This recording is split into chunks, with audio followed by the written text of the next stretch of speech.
Hello friends, അപ്പോൾ നമ്മുടെ ഇന്നത്തെ പരിപാടി ചിക്കൻ പാർട്സ് കൊണ്ട് നമുക്ക് പെരട്ട് ഉണ്ടാക്കലാണ്. ചിക്കൻ പെരട്ട് നമ്മൾ സാധാരണ ചിക്കൻ വെക്കാൻ നമുക്ക് കുറേ സാധനങ്ങൾ നമ്മൾ ഉപയോഗിക്കാറുണ്ടല്ലോ. ഇവിടെ ഞാൻ സവാള മാത്രം ഉപയോഗിക്കുള്ളൂ, പിന്നെ നമ്മുടെ പൊടികളും ഉപയോഗിക്കുന്നുണ്ട് കേട്ടോ.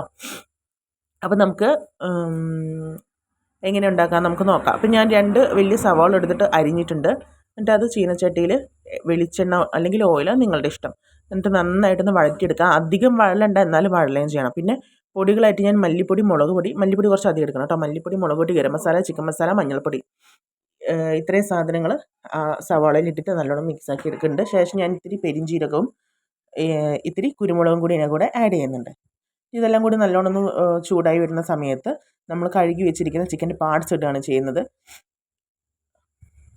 എന്നിട്ട് വെള്ളം ഇവിടെ നമ്മൾ പ്രത്യേകം ശ്രദ്ധിക്കേണ്ടത്, ഞാൻ വെള്ളം ഒഴിക്കുന്നില്ല. വെള്ളം ഒഴിക്കാതെയാണ് ഇത് മുഴുവൻ ഉണ്ടാക്കിയെടുക്കുന്നത്. വെള്ളമൊക്കെ ചിക്കനിൽ തനിയെ ഇറങ്ങിക്കോളൂ കേട്ടോ.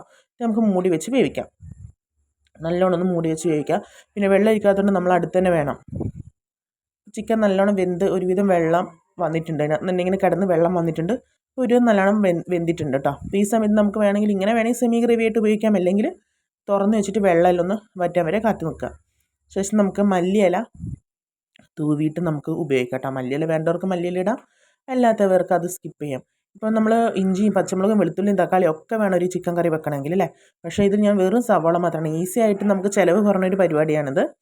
അപ്പം ഇങ്ങനെ പെരട്ട് രൂപത്തിൽ ഉണ്ടാക്കാത്തവർ ഇങ്ങനെ ഉണ്ടാക്കി നോക്കിയിട്ട് അതിൻ്റെ ടേസ്റ്റ് ഒന്ന് പറയാൻ കമൻറ്റിൽ വന്ന് എന്നോട് പറയാൻ മറക്കരുത്. ഇങ്ങനെ മുന്നേ ഉണ്ടാക്കി കഴിച്ചവരുണ്ടെങ്കിൽ പറയാൻ മറക്കരുത്. അപ്പോൾ പ്ലീസ് സബ്സ്ക്രൈബ്.